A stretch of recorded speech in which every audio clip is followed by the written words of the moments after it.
It is time to continue our story. The story of Gulliver's travels.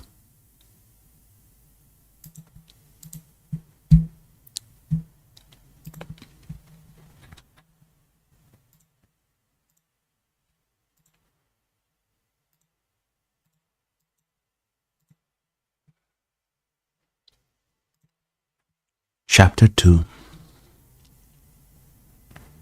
The Emperor of Lilliput, attended by several of the nobility, comes to see the author in his confinement.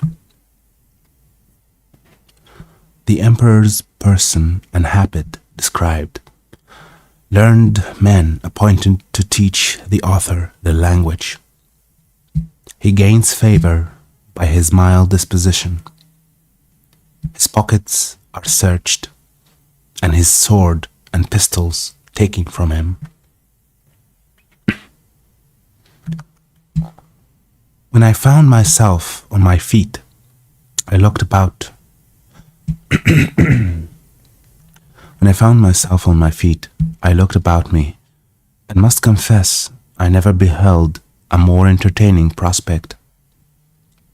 The country around appeared like a continued garden, and the enclosed fields, which were generally 40 feet square, resembled so many beds of flowers. These fields were intermingled with woods of half a stang, and the tallest trees, as I could judge, appeared to be 7 feet high. I viewed the town on my left hand, which looked like the painted scene of a city in a theatre.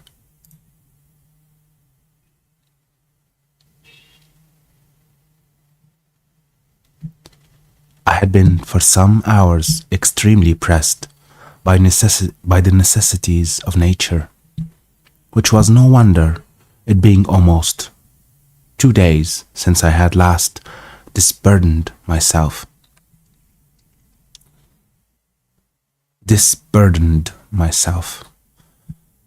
I was under great difficulties between urgency and shame. The best expedient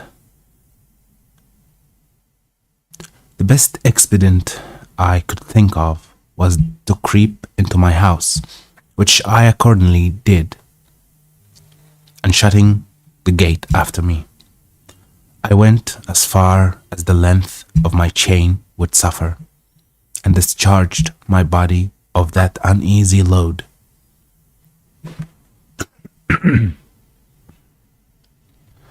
But this was the only time I was ever guilty of so uncleanly an action, for which I cannot but hope the candid reader will give some allowance. After he has maturely and impartially considered my case, and the distress I was in. From this time, my constant practice was, as soon as I rose, to perform that business in open air, at the full extent of my chain, and due care was taken every morning before company came, that the offensive matter should be carried off in wheelbarrows by 2 servants appointed for that purpose. I would not have dwelt so long upon a circumstance that perhaps at first sight may appear not very momentous. If I had not thought it necessary to justify my character in point of cleanliness to the world, which I am told some of my maliners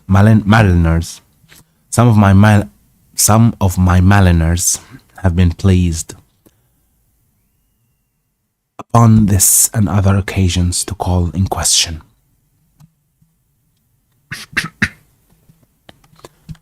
When this adventure was at an When this adventure was at an end, I came back out of my house, having occasion for fresh air.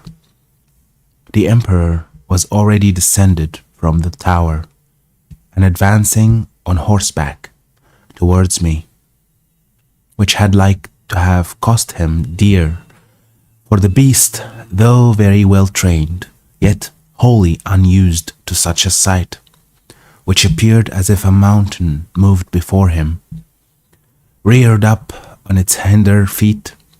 But the prince, who is an excellent horseman, kept his seat till his attendants ran in and held the bridle, which his majesty had time to dismount.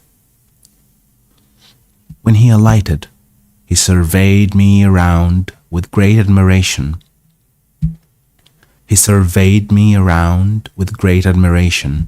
But kept beyond the length of my chain. He ordered his cooks and butlers, who were already prepared to give me victuals and drink, which they pushed forward in sort of vehicles upon wheels, till I could reach them. I took these vehicles and soon emptied them all. 20 of them were filled with meat, and 10 with liquor. Each of the former afforded me 2 or 3 good mouthfuls, and I emptied the liquor of 10 vessels,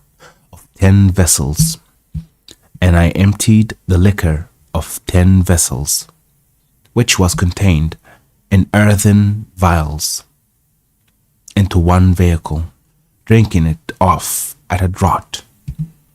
And so I did with the rest. The empress and young princes of the blood of both sexes, attended by many ladies, sat at some distance in their chairs.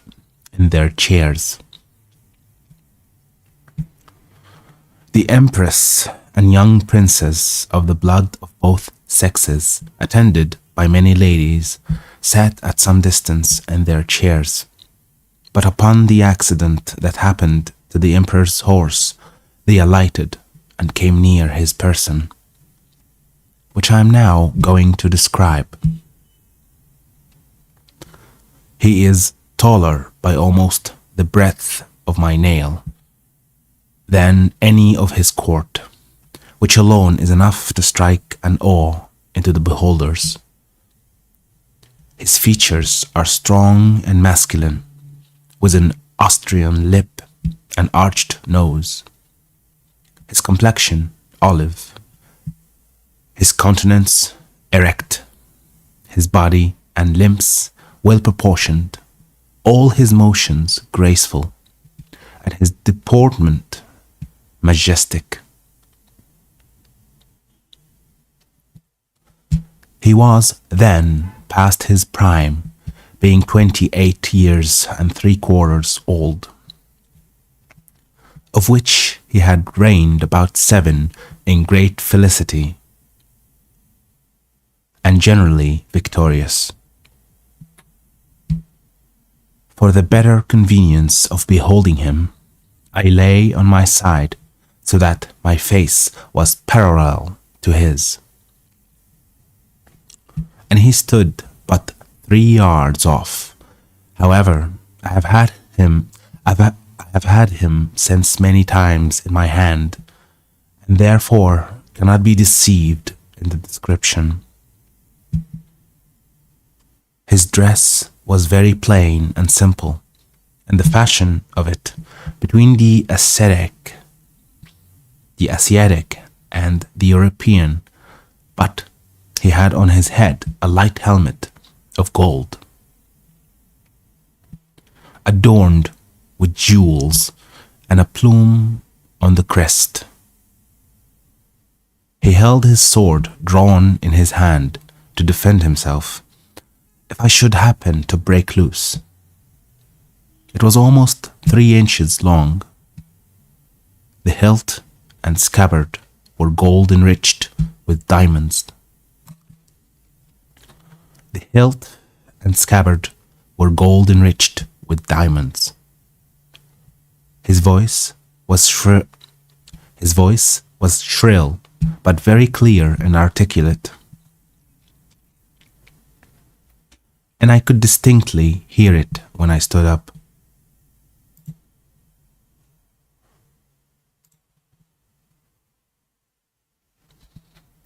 The ladies and courtiers were almost magnificently clad, so that the spot they stood upon seemed to resemble a petticoat spread upon the ground, embroidered with figures of gold and silver. His Imperial Majesty spoke often to me, and I returned answers, but neither of us could understand a syllable.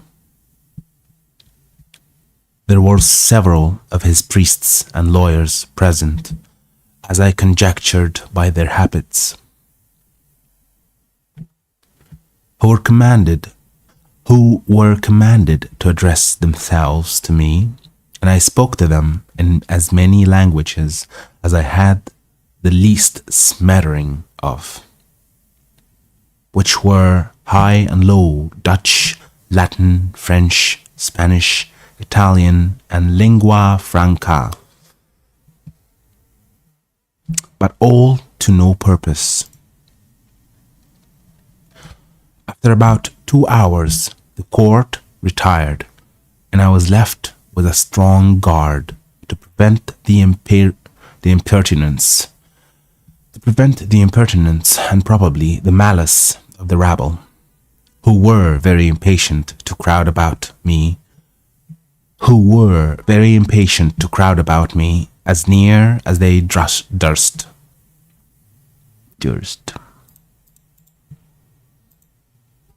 Wait.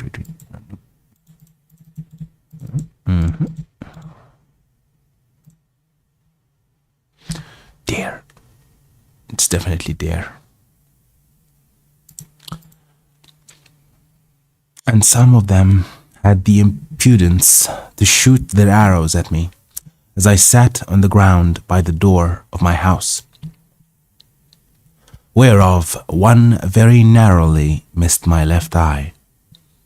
But the colonel ordered 6 of the ringleaders to be seized, and thought no punishment so proper as to deliver them bound into my hands, which some of his soldiers accordingly did, pushing them forward with the butt ends of their pikes into my reach. I took them all in my right hand, put five of them into my coat pocket, and as to the 6th, I made a countenance as if I would eat him alive. The poor man squealed terribly, and the colonel and his officers were in much pain, especially when they saw me take out my penknife. But I soon put them out of fear for looking mildly, and immediately cutting the strings he was bound with, I set him gently on the ground, and away he ran. I treated the rest in the same manner, taking them one by one out of my pocket, and I observed both the soldiers and people were highly delighted at this mark of my clemency, which was represented very much to my advantage at court.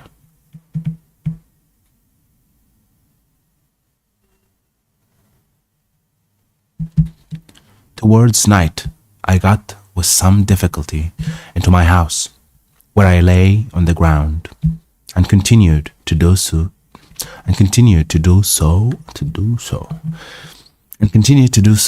about a fortnight, during which time the emperor gave orders to have a bed prepared for me, 600 beds of of the common measure were brought in carriages and worked up in my house. 150 of their beds, sewn together, made up the breadth and length, and these were 4 double, which, however, kept me but very indifferently from the hardness of the floor. That was of smooth stone. By the same computation, they provided me with sheets, blankets, and coverlets tolerable enough for one who had been so long inured to hardships. Tolerable enough for one who had been so long inured to hardships.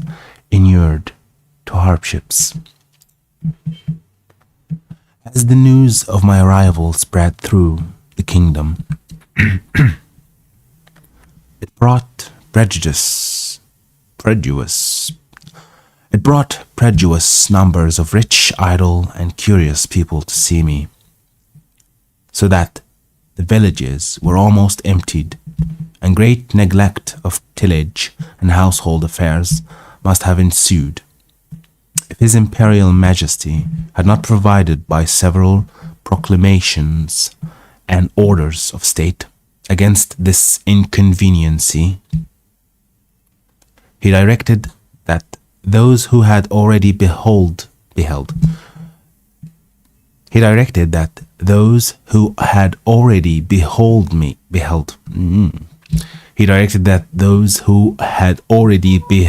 me should return home and not presume to come within 50 yards of my house, without license from the court, whereby the secretaries of state got considerable fees. In the meantime, the emperor held frequent councils to debate what course should be taken with me, and I was afterwards assured by a particular friend, a person of great quality, who was as much in the secret as any, that the court was under many difficulties concerning me. They apprehended my breaking loose, that my diet would be very expensive and might cause a famine. Sometimes they determined to starve me, or at least to shoot me in the face and hands with poisoned arrows, which would soon dispatch me. But again they considered that the stench of the large carcass might produce a plague in the metropolis, and probably spread through the whole kingdom. In the midst of these consultations, several officers of the army went to the door of the great council chamber,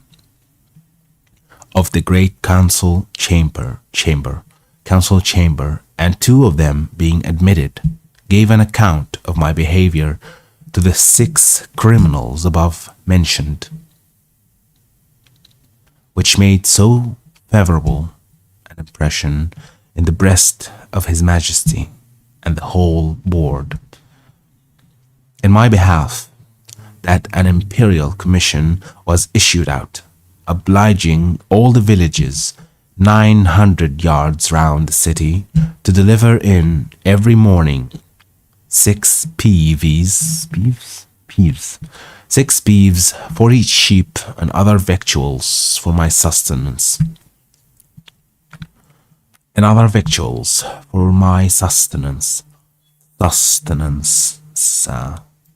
Lovely word. Together with the proportionable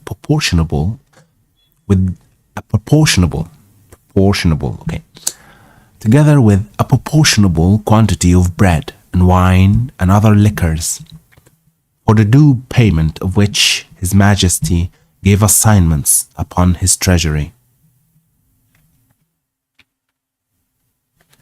For this prince lives chiefly upon his own demesnes.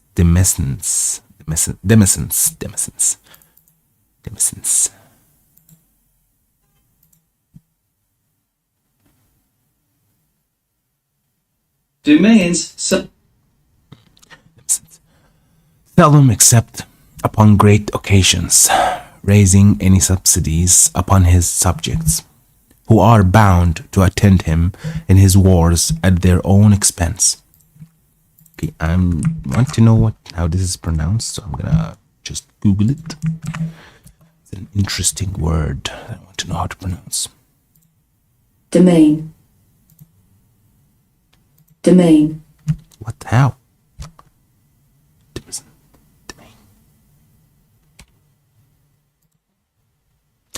Okay, let's do it again.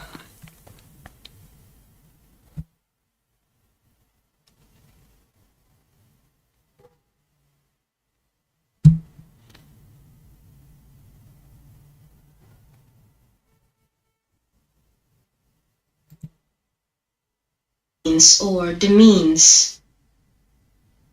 Domains or demeans. Oh, the S is silent. This word, the S are silent. So it's pronounced demeans. It's like this S doesn't exist. Upon his own demeans. But what does it mean? Let's see. Really? Okay.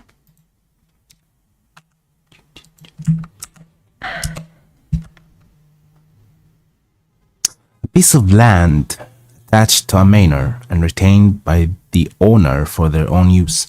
Okay, let's forget about it. The means. For this prince lives chiefly upon his own demeans, seldom except upon great occasions, raising any subsidies upon his subjects, who are bound to attend him in his wars at their own expense. An establishment was also made of 600 persons to be my domestics, who had board wages allowed for their maintenance, and tents built for them very conveniently on each side of my door. It was likewise ordered that 300 tailors should make me a suit of clothes, after the fashion of the country.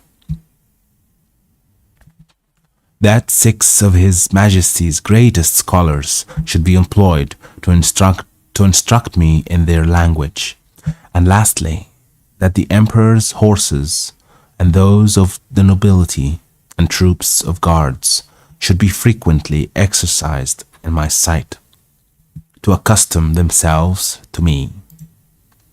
All these orders were duly put in execution, and in about 3 weeks I made a great progress in learning their language,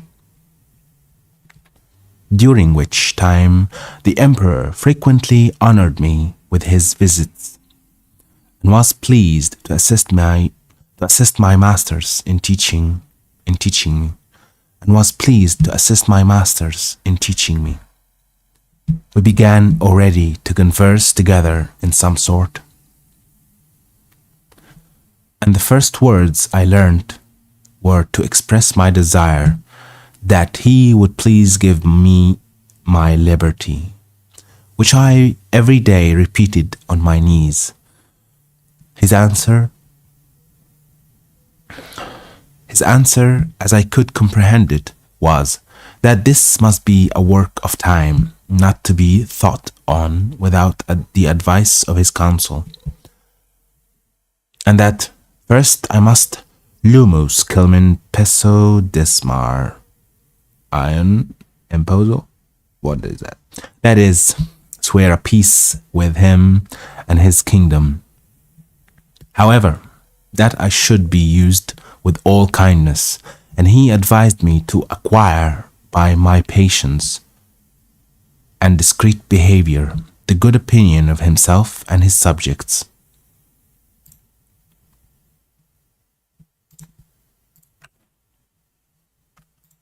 He desired I would not take it ill if he gave orders to certain proper officers to search me, for probably I might carry about me several weapons, which must needs be dangerous. which must needs be dangerous things. If they answered the bulk of so prejudice a person, I said, His Majesty should be satisfied, for I was ready to strip myself and turn up my pockets before him. This I delivered, part in words and part in signs. He replied, that by the laws of the kingdom I must be searched by two of his officers, that he knew this could not be done without my consent and assistance. And he had so good an opinion of my generosity and justice as to trust their persons in my hands, that whatever they took from me should be returned when I left the country, or paid for at the rate which I would set upon them. I took up the two officers in my hands, put them first into my coat pockets, and then into every other pocket about me, except my two fops, and another secret pocket, which I had no mind should be searched, wherein I had some little necessaries.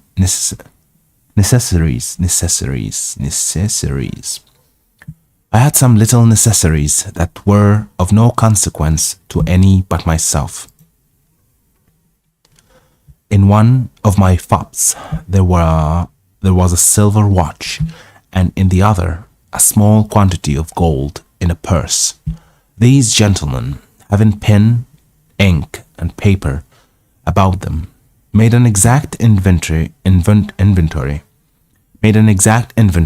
of everything they saw, and when they had done, desired I would set them down, that they might deliver it to the emperor. This inventory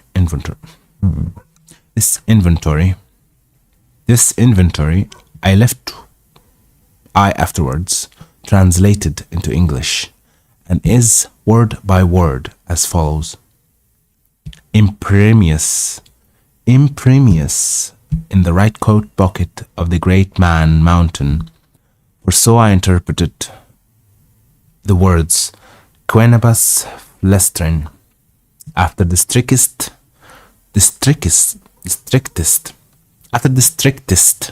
search, we found only one great piece of coarse cloth, large cloth. We found only one great piece of coarse cloth, large enough to be a foot cloth, for your Majesty's chief room of state. In the left pocket we saw a huge silver chest with a cover of the same metal, which we, the searchers, were not able to lift. We desired it should be opened. We desired it should be opened, and one of us stepping into it found himself up to the mid-leg in a sort of dust,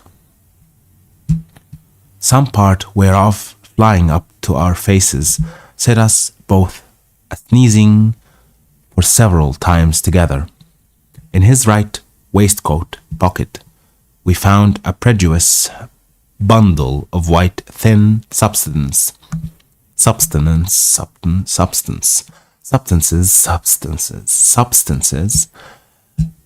found a prodigious bundle of white thin substances,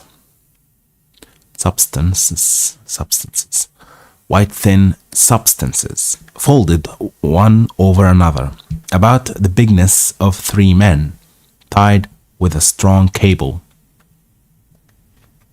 and marked with black figures, which we humbly conceive to be writings, every letter almost half as large as the palm of our hands. In the left there was a sort of engine, from the back of which were extended 20 long poles, resembling the palaces before your Majesty's court. Palaces, okay. I'm gonna try to learn the pronunciation of this word because it's weird.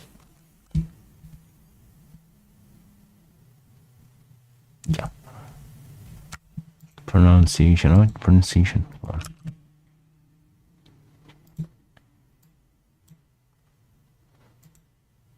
Palisados. Palisados. Okay, palisados. Resembling the palisados before your majesty's court, wherewith we conjecture the man mountain comps his head. For we did not always trouble him with questions, because we found it a great difficulty to make him understand us.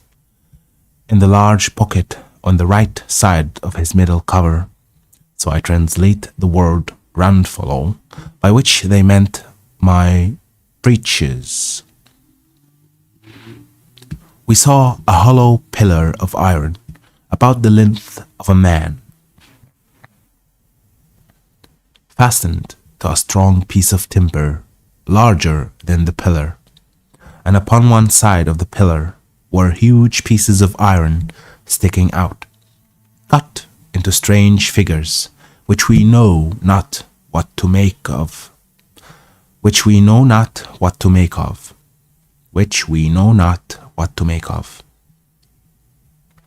In the left pocket, another engine of the same kind. In the smaller pocket on the right side were several round, flat pieces of white and red metal, of different bulk. Some of the white, which seemed to be silver, were so large and heavy that my comrade and I could hardly lift them. In the left pocket were two black pillars irregularly shaped. We could not, without difficulty, reach the top of them, as we stood at the bottom of his pocket. One of them was covered and seemed all of a piece. But at the upper end of the other, there appeared a white round substance, about twice the bigness of our heads. Within each of these was enclosed a prodigious plate of steel, which by our orders we obliged him to show us, because we apprehended they might be dangerous engines.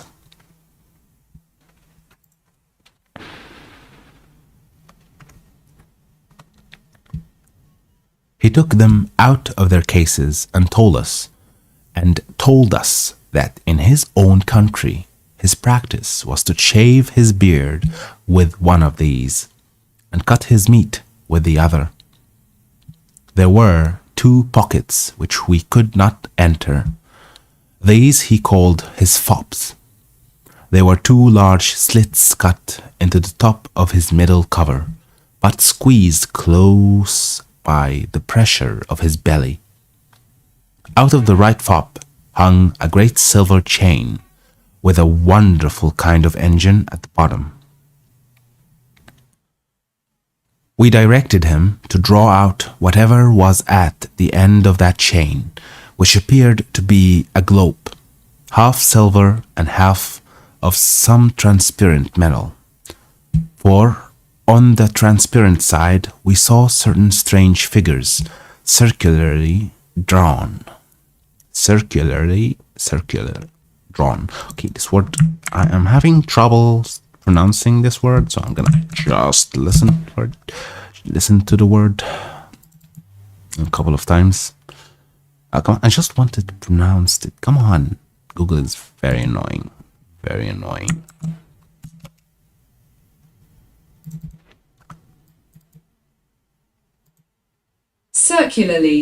Circularly. Okay, that's not very helpful. We saw certain strange figures circularly drawn, and thought we could touch them, till we found our fingers stopped by the lucid substance. He put this engine into our ears, which made an incessant noise, like that of a water mill, and we conjecture it is either some unknown animal or the god that he worships. but we are more inclined to the latter option, because he assured us, if we understood him right, for he expressed himself very imperfectly, that he seldom did anything without consulting it. He called it his oracle and said it pointed out the time for every action of his life. From the left fob, he took out a net almost large enough for a fisherman, but contrived to open and shut like a purse, and served him for the same use. We found therein several massy pieces of yellow metal, which, if they are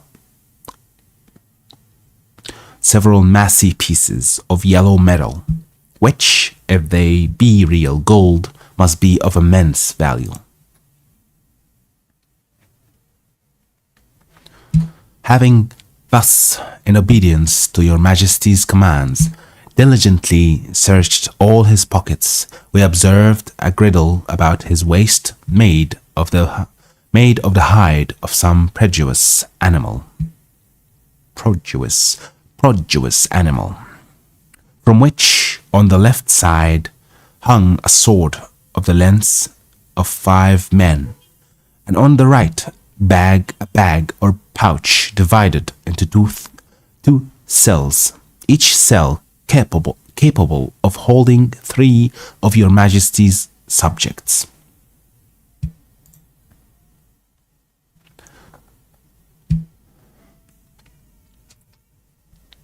In one of these cells were several globes or balls of a most ponderous metal, about the bigness of our heads and requiring a strong hand to lift them. The other cell contained a heap of certain black grains, but of no great bulk or weight, for we could hold above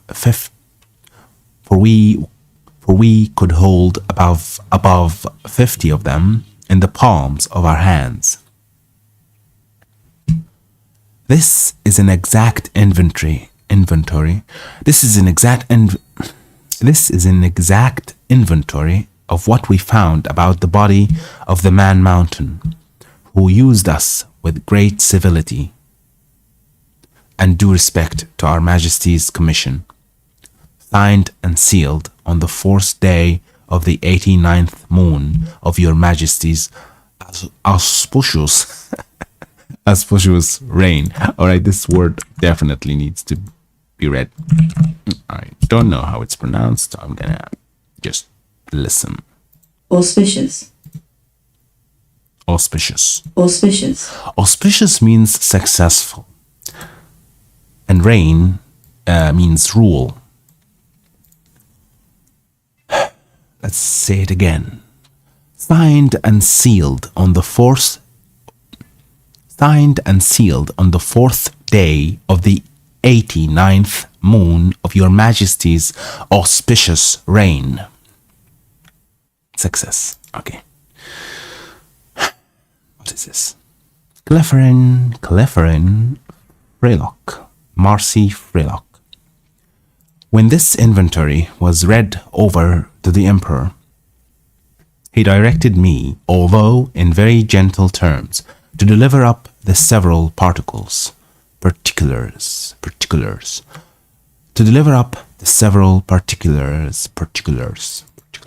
Okay? Just listen to it. Particulars. Yeah, particulars. Deliver up the several particulars. He first called for my scimitar. Yeah, that's the name of a sword. I know it. I don't know how it's pronounced, so I'm gonna check.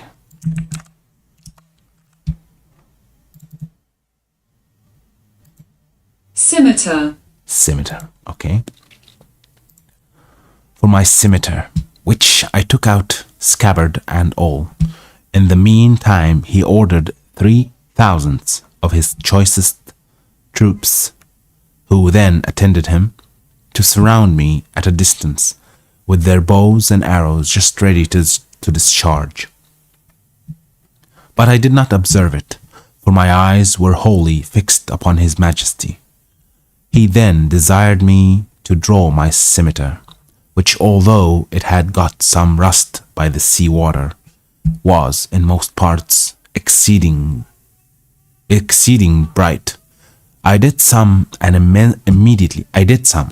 immediately all the troops gave a shout between terror and surprise, for the sun shone clear, and the reflection dazzled their eyes, as I waved the scimitar to and from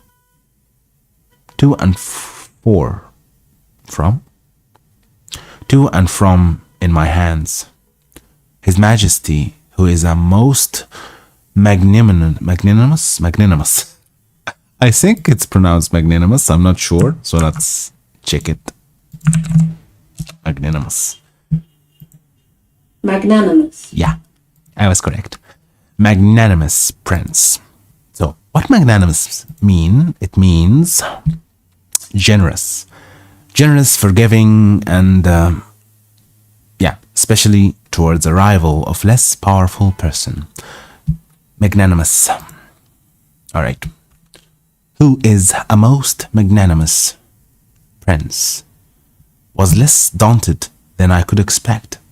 He ordered me to return it into the scabbard and cast it on the ground as gently as I could, about 6 feet from the end of my chain.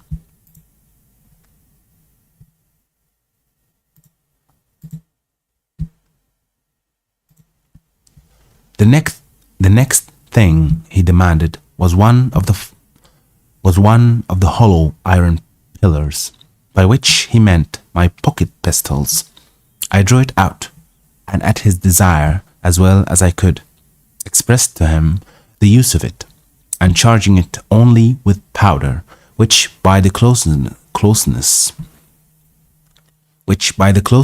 of my pouch happened to escape wetting in the sea, an inconvenience against which all prudent mariners take special care to provide. Okay, let's just explain this because it seems way too complicated. It means that his bag of smoking powder, or for his gun, is in a bag, and this bag did not get wet from his journey in sea, which is very lucky, because most people who swim in the sea, obviously, their bags of powder get wet. So that's the meaning of an inconvenience against which all prudent mariners take special care to provide. I first cautioned the emperor not to be afraid, and then I let it off in the air. The astonishment here was much greater than at the sight of my scimitar. Hundreds fell down as if they had been struck dead, and even the emperor, although he stood his ground, could not recover himself for some time. I delivered up both my pistols and the same manner as I had done my scimitar, and then my pouch of powder and bullets, begging him that the former might be kept from fire, for it would kindle with the smallest spark, and blow up his imperial palace into the air. I, likewise, delivered up my watch, which the emperor was very curious to see, and commanded 2 of his tallest yeomen of the guards to bear it on a pole upon their shoulders, as draymen in England do a barrel of ale. Draymen. He was amazed at the continual noise it made, and the motion of the minute hand, which he could easily discern, for their sight is much more acute than ours.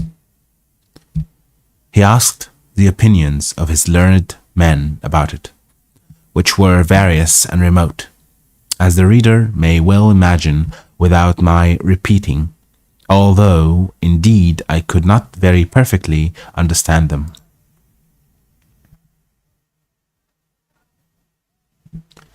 I then gave up my silver and copper money, my purse, with 9 large pieces of gold, and some smaller ones, my knife and razor, my comb and silver snuff box,